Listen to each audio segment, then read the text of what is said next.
Alright, so we're doing a brake push. I'll do two parts on this.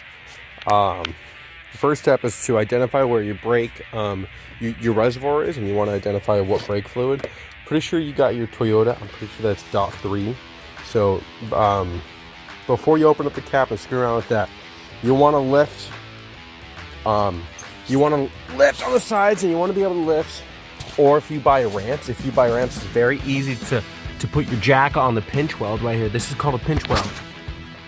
Right here, it's a specific weld where they have it on jacks. It's how they lift the cars without screwing them up. This Mini Cooper is pretty special. That pinch weld is the strongest place to actually lift it or somewhere on the frame, but without damaging anything. You have to lift at least a Mini Cooper and all small subcompact cars. You have to lift with like a wood block to disperse the weight. Lift at the car, lower on the pinch weld or a strong part of the frame. If I end up having to help you out with that, I'll show you where to do that. Then take the wheel off, go to the brake bleeder, and you'll connect your setup.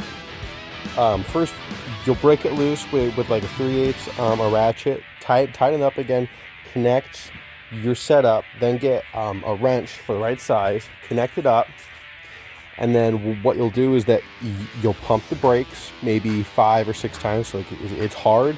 Then you open up your bleeder valve, and you should start to see it go. You'll come back here, you'll pump like 6 or 8 times, and then you'll come back here and you'll see your fluid is going to be a bit dirty. It's either really dirty or a tiny bit dirty, and this color is supposed to be clear. With the brake fluid out here, it's supposed to be completely clear. You keep pumping, you keep coming back to your reservoir. This is where we come back to that. When you pump, you want to have your cap open so the air can go through. You want to go to your reservoir. You want to make sure it's always filled up. You'll always want to check that. I know there's stuff where like, oh, you can pump it out with this. I don't find that works. I find good old-fashioned way. Go pump it right there. It's super easy.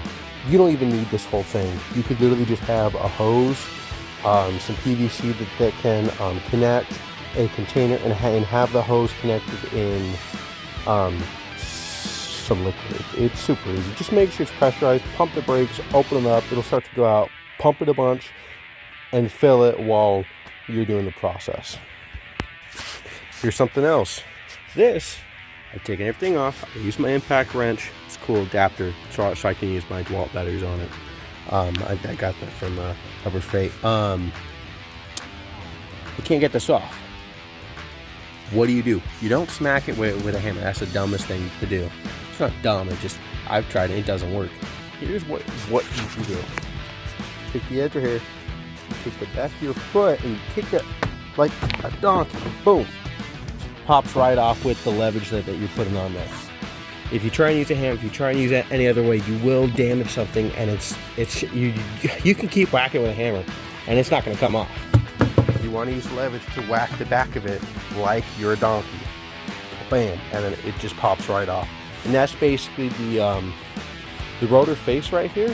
It's getting stuck to the inside and the back right here. If I flip this over, see how it's fine, but it's a little bit rusted out. At least for my front end, it always gets stuck. It always gets stuck. The rear end doesn't, but this front end gets stuck. Yeah, if anything, it could be that insert in there. It's getting stuck on the wheel hub right there. Anyway, that's how you do that. And precaution, throw that sucker underneath in case, it drops. It doesn't drop on you.